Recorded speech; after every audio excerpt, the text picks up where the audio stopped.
Salut à tous, c'est CoasterTube, j'espère que vous allez bien.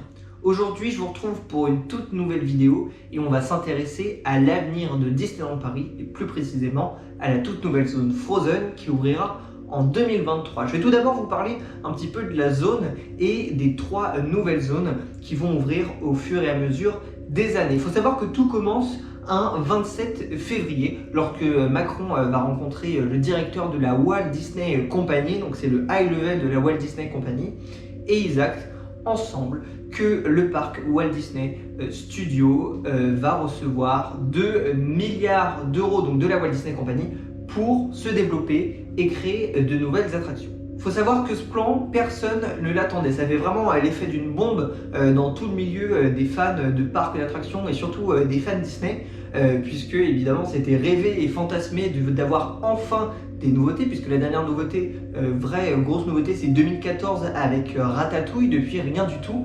Et donc tous les fans attendaient avec impatience des nouvelles annonces, mais là c'est pas une annonce, c'est 3 grosses annonces et une refonte presque totale des Walt Disney Studios. Le Walt Disney Studios, au départ, l'objectif c'était d'être dans le milieu du cinéma, comme on a un petit peu à Universal. Sauf que ça a un peu planté, puisque en termes de thématisation, c'est franchement pas terrible. Et il y a les attractions qui maintenant sont un petit peu dépassées, malgré tous les fans de Rock'n'Roller Coaster. Évidemment, une zone Marvel va beaucoup plus faire parler, et puis surtout ça ramènera beaucoup plus d'argent, puisque c'est compliqué de créer des produits sur Rock'n'Roller Coaster, alors que créer des produits sur Marvel c'est assez simple. Donc je vais vous parler un petit peu des 3 nouvelles zones qu'on va pouvoir retrouver au Walt Disney Studios.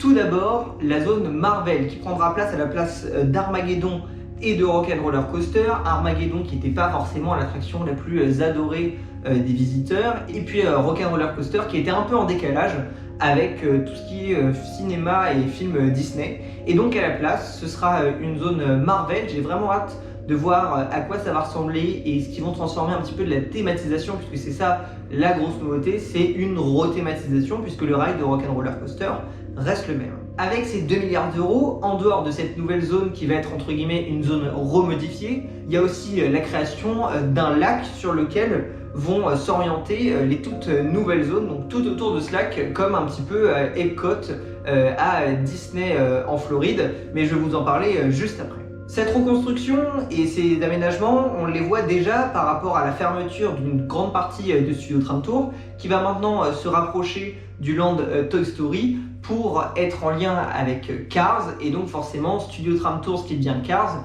ça va forcément vendre plus et ça va être plus intéressant pour les visiteurs que simplement de visiter un canyon défraîchi qui envoie de l'eau sale. Alors le canyon normalement devrait toujours y être, mais en tout cas ce qui est sûr c'est qu'ils ont commencé la destruction du décor londonien avec le dragon qui crachait des flammes, et on peut aussi imaginer qu'il risque d'y avoir un petit peu de mouvement au niveau de moteur action. Je ne sais pas vraiment, je me souviens plus exactement de ce qui va être fait, mais en tout cas c'est fort probable qu'il y ait un nouveau spectacle en rapport avec Marvel. Le paysage va totalement changer au Walt Disney Studios. Vous aurez évidemment toujours la Tour de la Terreur quand vous rentrez, mais vous aurez cette grande allée et non plus ce Studio Tram Tour qui bloque le fond du parc, mais bien une grande allée qui mènera au lac pour découvrir la zone Star Wars, une zone extrêmement attendue qui a déjà pu ouvrir au niveau des parcs aux États-Unis.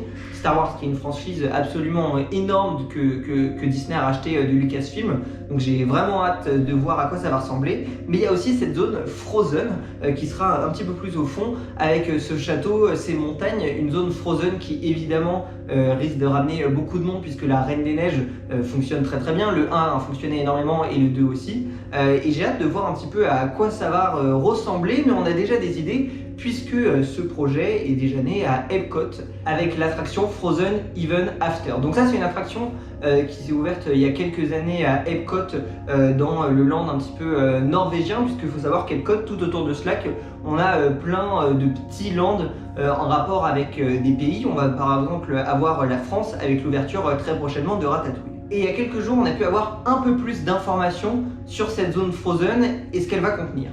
Tout d'abord, on va pouvoir trouver 2 boutiques. Évidemment, une, je pense, à la sortie de l'attraction principale, et une autre, par exemple, dans les allées, puisque cette zone va représenter le village d'Arendelle.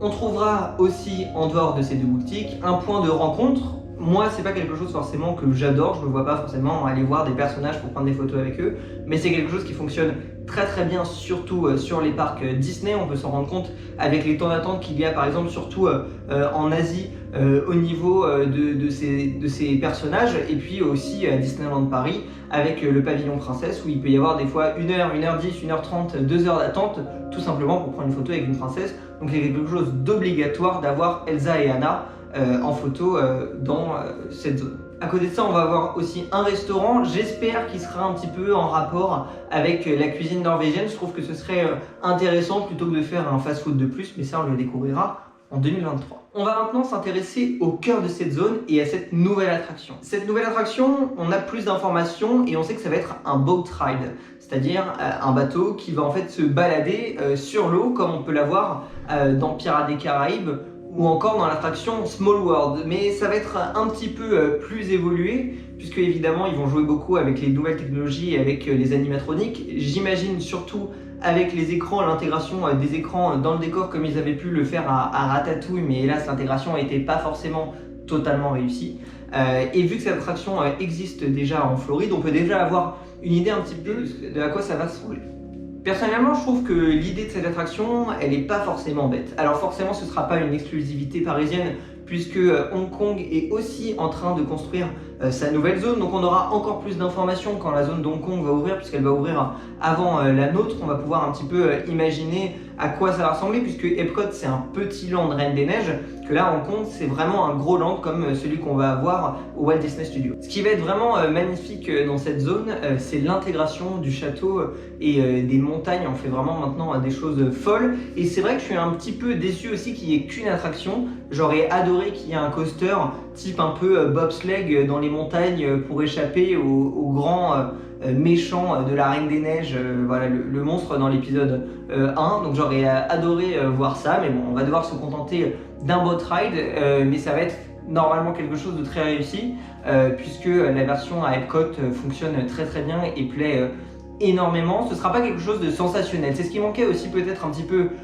au studio. Il manque un petit peu les grosses attractions pour la famille. On a Ratatouille, mais c'est vrai qu'en dehors de Ratatouille, il n'y a pas grand chose comme grosses attractions non à sensation forte. Et puis là en plus Ratatouille, on est quand même sur quelque chose d'assez familial. Là on va être porté plus sur les enfants, et c'est aussi l'objectif, je pense, c'est d'attirer un peu une clientèle encore plus large pour passer une journée complète au Walt Disney Studios. Faut savoir que ce ne sera pas une toute petite zone. On est quand même sur une montagne d'une hauteur de 40 mètres de haut, c'est à peu près la hauteur d'Osiris. Donc c'est quand même assez intéressant. On est un tout petit peu plus haut que le château, ou à peu près la même hauteur.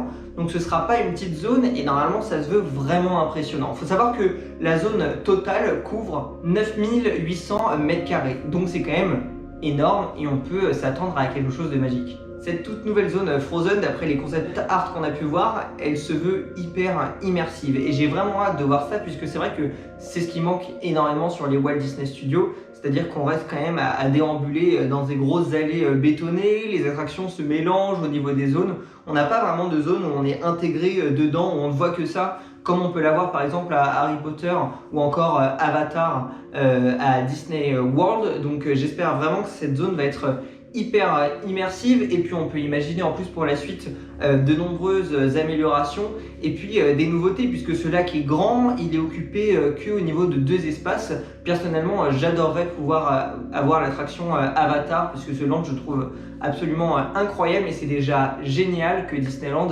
ait investi 2 milliards d'euros pour développer ce parc qui commençait à se faire un petit peu vieux. Personnellement, j'attends beaucoup de cette zone Frozen, puisque je n'avais pas forcément pu la voir à Epcot et je n'avais pas vu l'attraction. Je pense que c'est vraiment une belle nouveauté, puisque le nom Frozen fonctionne très très bien, et on est sûr qu'il y aura de nombreux clients qui vont venir un peu de partout en Europe pour découvrir cette nouvelle attraction.